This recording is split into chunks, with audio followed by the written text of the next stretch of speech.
हम लोग नए नए नॉर्वे शिफ्ट हुए थे। बहुत ही खूबसूरत जगह है।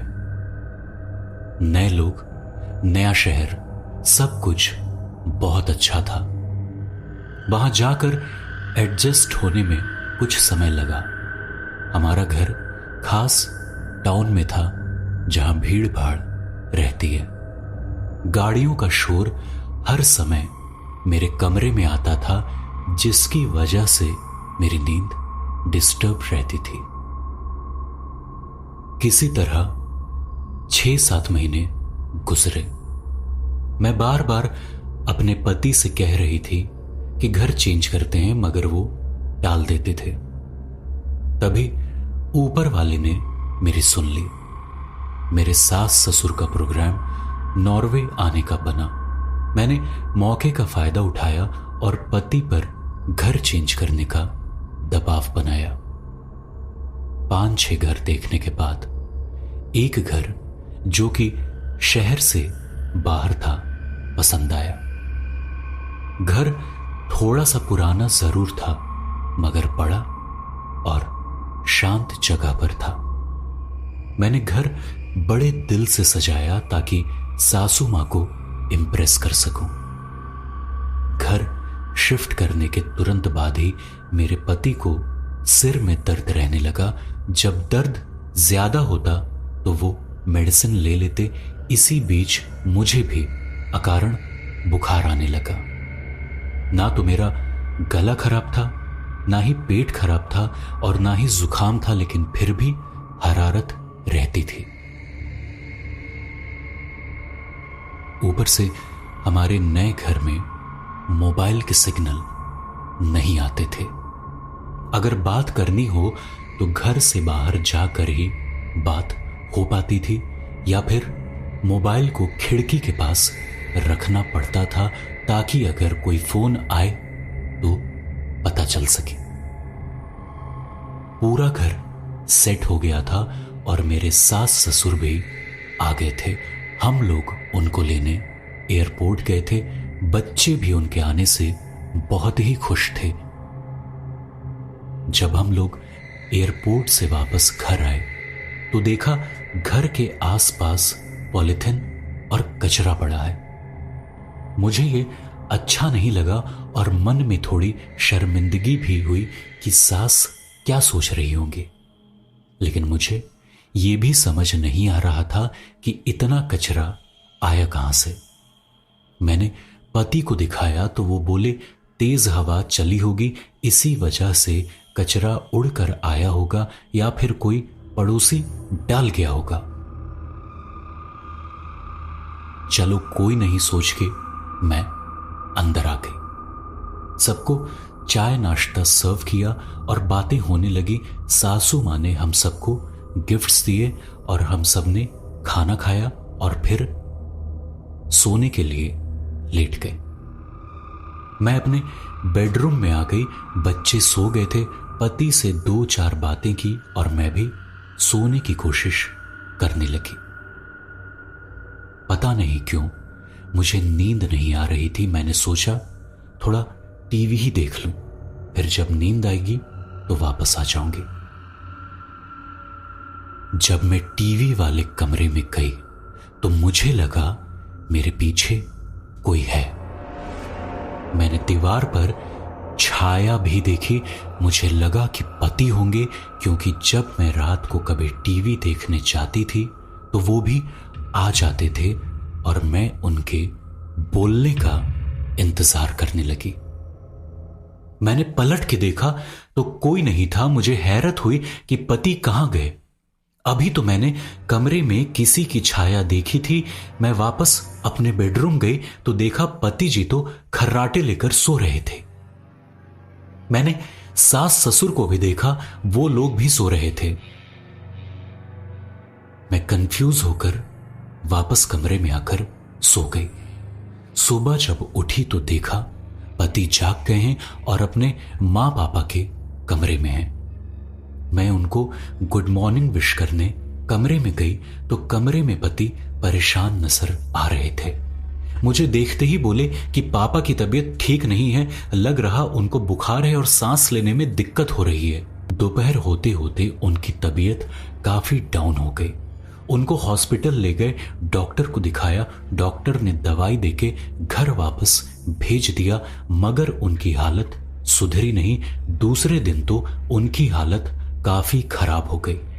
तबीयत इतनी ज्यादा बिगड़ गई कि उनकी सांस उखड़ने लगी। हम लोगों ने फौरन एम्बुलेंस बुलाई और हॉस्पिटल भागे। वहां उनकी कंडीशन देखकर उनको सीधे वेंटिलेटर पर डाल दिया। उनका डायग्नोसिस होने लगा, मगर वहां का कोई डॉक्टर मर्ज नहीं पकड़ पा रहा था। उनके बहुत से टेस्ट हुए, यहां तक कि टीबी का भी टेस्ट हुआ, मगर सारे टेस्ट नॉर्मल आ रहे थे। हम लोग सब बहुत परेशान हो गए। सबसे ज्यादा मेरे पति पर प्रेशर था। नई जॉब, नया शहर और पापा का टेंशन। इलाज के नाम पर हॉस्पिटल में सिर्फ नींद के इंजेक्शन दिए जा रहे थे, क्योंकि उनकी कोई बीमारी ही डायग्नोज नहीं हो पा रही थी। घर में हम दोनों को प्रॉब्लम चल रही थी। अब बच्चों को भी परेशानी होने लगी। दोनों बच्चों को बुखार रहने लगा। मैं इन सब परेशानियों में बुरी तरह उलझ गई थी। समझ में नहीं आ रहा था किया क्या जाए। ससुर का यहां कोई हेल्थ इंश्योरेंस भी नहीं था और इलाज बहुत महंगा था। एक दिन मुझे एकदम ख्याल आया कि जब से हम लोग इस घर में शिफ्ट हुए हैं, तब से ही परेशान हैं। मानसिक शांति हम लोगों को यहां मिल ही नहीं। फिर मैंने कड़ियां जोड़ी कि कैसे आने के बाद पहले पति फिर मैं बीमार हो गए थे, और इतनी परेशानियां सिर्फ 1 महीने के अंदर ही हुई थी। हम लोग हर तरह से डिस्टर्ब थे, मेंटली, फिजिकली और फाइनेंशियली भी। मैंने ये बात अपने पति से शेयर की तो उन्होंने भी इस बात को माना। घर में भी कुछ अजीब बातें हुई। कभी लगता छत पे कोई भाग रहा है, कभी लगता कि किचन में बर्तन गिर रहे हैं, मगर जब किचन में जाओ तो सब ठीक मिलता था। एक दिन मैं अपने कमरे में लेटी हुई थी कि मेरी बेटी आकर दरवाजे का पर्दा बराबर करके चली गई। मुझे आश्चर्य हुआ कि उसने ऐसा क्यों किया। मैंने उसे बुलाकर पूछा तो उसने मुझे बताया कि वो सामने लिविंग रूम के सोफे पर बैठी खेल रही थी कि एकदम से उसकी नजर मेरे कमरे में गई तो उसने देखा एक बहुत गोरी, लंबे बालों वाली आंटी मिरर के सामने खड़ी थी, जो कि फौरन ही गायब हो गई। वो उसे दोबारा ना दिखे इसीलिए उसने पर्दा लगा दिया था। ये सुनकर मुझे भी डर लगा। मैंने बेटी को तो ये कहकर बहला दिया कि बेटा शैडो होगा, मगर खुद अंदर से डर गई। मैंने ये सब बातें अपने कजिन जो कि इंडिया में थी उसको बताई। उसने मुझे कहा कि मैं बार बार ये बोलूं कि हम लोग बहुत जल्द इस घर को खाली कर देंगे। अब ये बात मैं बार बार अपने पति को कहती कि हमें घर खाली करना है। मेरे पति भी कहते कि उन्होंने घर ढूंढना शुरू कर दिया है। उधर 20-21 दिन से हॉस्पिटल में वेंटिलेटर पर मेरे ससुर को हॉस्पिटल वालों ने ये कहकर डिस्चार्ज किया कि वो अब कुछ नहीं कर सकते। मेरे पति की काफी भाग दौड़ के बाद एक बहुत महंगा हॉस्पिटल जो कि दूसरे शहर में था मेरे ससुर के इलाज के लिए तैयार हुआ। उनको वहां एडमिट करा दिया गया। हम लोग कोशिश कर रहे थे कि उनको इंडिया ट्रांसफर कर दें, मगर किसी सीरियस पेशेंट को ट्रांसफर करने के लिए एयरलाइंस काफी शर्तें रखता है, जैसे कि ऑक्सीजन सिलेंडर हो और साथ में डॉक्टर और नर्स भी हो। सिलेंडर का तो इंतजाम फिर भी हो जाए, मगर साथ जाने वाला डॉक्टर कहां से लाएं? दुआओं और प्रार्थनाओं का दौर जारी था। जितना टेंशन हम लोग उस समय फेस कर रहे थे, उतनी टेंशन मैंने अपनी पूरी लाइफ में कभी नहीं देखी थी। सासू जी भी कुछ ठीक महसूस नहीं कर रही थी, पर हमारी परेशानी और ना बढ़े इसलिए कुछ कहती नहीं थी। मेरे पति पहले ऑफिस, उसके बाद दूसरे शहर पापा को देखने जाते थे, जो कि 150 किलोमीटर दूर था और लेट नाइट वापस आते। दूसरे शहर जाते ही इतना जरूर हुआ कि ससुर जी पे दवाई इफेक्ट करने लगी।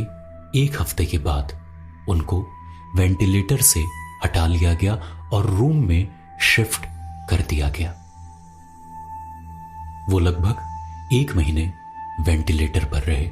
उनकी कंडीशन इंप्रूव हो रही थी। थोड़े दिन बाद वो इतने ठीक हो गए कि डॉक्टर ने सफर की अनुमति दे दी। हम लोगों ने ये निर्णय लिया कि उनको वापस हमारे शहर ना लाएं और उसी शहर से उनको वापस भेजें।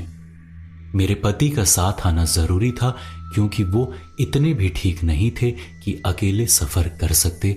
मेरे पति सासू जी को साथ लेकर चले गए। अब मैं बच्चों के साथ अकेली थी। दिन में तो डर नहीं लगता मगर रात में बहुत लगता था। मैं बच्चों को लेकर सड़क के पास वाले कमरे में सोती थी। रही सही कसर एक रात लाइट जाने से पूरी हो गई। उस रात पूरे टाइम घर के बाहर बैठी रही। दूसरे दिन पति को वापस आना था कि एक और मुसीबत हो गई। मेरे पति की ट्रेन लेट होने की वजह से नॉर्वे की फ्लाइट मिस हो गई। अब एक दिन मुझे और अकेले रहना था। मैं बच्चों को लेकर पार्क चली गई। वहां मेरी मुलाकात एक इंडियन लेडी से हुई। उससे मेरा हाय हेलो हुआ। उसने मुझसे पूछा कि कहाँ रहती हो। मैंने उसको अपने घर का लोकेशन बताया तो उसके मुंह से अचानक निकला वो मनहूस घर। ये सुन के मैं और डर गई। मैंने उससे पूछा कि उसने ऐसा क्यों कहा। उसने मुझे बताया कि एक तो वो घर वास्तु के हिसाब से ठीक नहीं है, वो साउथ फेसिंग घर है और ये घर लगता भी कुछ पुराना और डरावना सा है और यहां एक हादसा भी हो चुका है। आप तो वो घर खाली कर दो। मैं डरते हुए घर वापस आई। पति के आने के फौरन बाद हम लोगों ने वो घर खाली कर दिया। आज भी जब मैं उस घर की तरफ से निकलती हूं तो वो घर मुझे सच में मनहूस सा लगता है। पता नहीं ये बात मैंने पहले क्यों नहीं नोटिस की थी, मगर फिर भी ऊपर वाले का शुक्र है कि हम लोगों का कोई बड़ा नुकसान नहीं हुआ। मगर इस बात से इतना जरूर सबक लिया कि घर का असर होता है आपके जीवन पर, आपकी मानसिक शांति पर।